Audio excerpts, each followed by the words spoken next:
Hi, I'm Cram, and today we're going to take a look at Resident Evil 6 and the skill options available to players. Now, we had a look at that earlier, but now that we've unlocked a bit more of the game, we can show you in more detail what is entailed with the skills.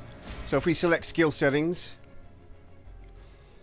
you can see now that we have maxed out on a couple of skills, which has taken quite a lot of points.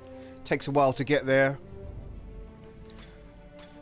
So in this option here, what you basically have is 8 slots. When you first start the game, you'll only have 1 slot available to you. But when you complete one of the campaigns, any one of them, you then unlock the other 7 slots. So within each slot, what you're able to do here is basically edit which 3 items you're going to use in that particular slot. So for example, slot 1, as you can see, I've maxed it out for a melee, firearm and critical hit. So if I move down to slot 2, I've sort of added a different slant to that particular setup, and as I go through the list, you can clearly see that there's just different things that you can have. So you tailor those individual slots to how you want to play the game, or a particular level, or even a particular section of a level.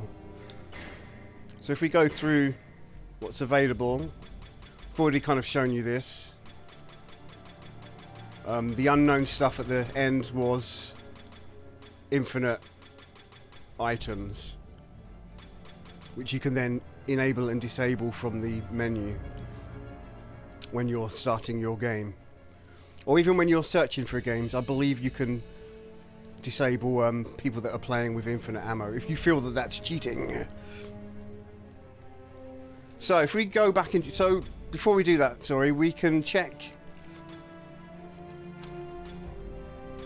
any number of these skills and decide which one we're going to start the level with.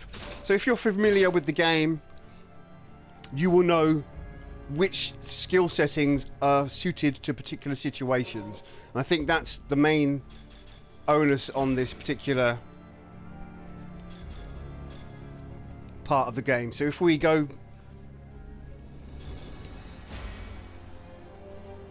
you're given that option. That's, ignore that for now.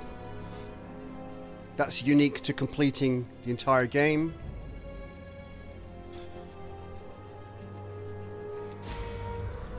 And here's the options again, and as I said, you can choose to allow infinite ammo for people that are using that, but we're going to play offline.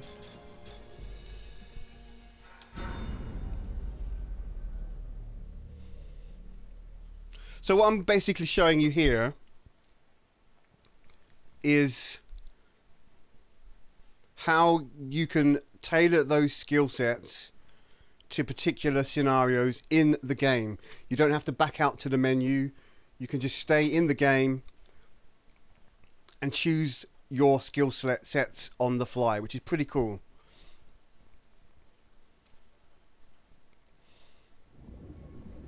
So given a good example of that, let's say you're low on a particular ammo type and you've got one of your skills set to an increase in dropping that particular ammo type. You can quickly swap to that skill for the particular section that you're in, and then basically gather that ammo until you're done, swap it to another skill which may have a different ammo type, and just sort of build up your resources that way. And again, if you're facing a tough enemy, you can change your skills to reflect that, to give you a better chance. So I'm not really going to show you anything of this level here, merely the fact that once we're in game,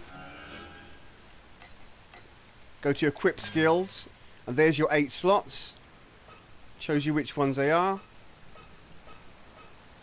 and then you just basically choose that one, back out, and that's the skill set that you've got. Now obviously When you select that menu in the game, it's not paused, so you can get attacked.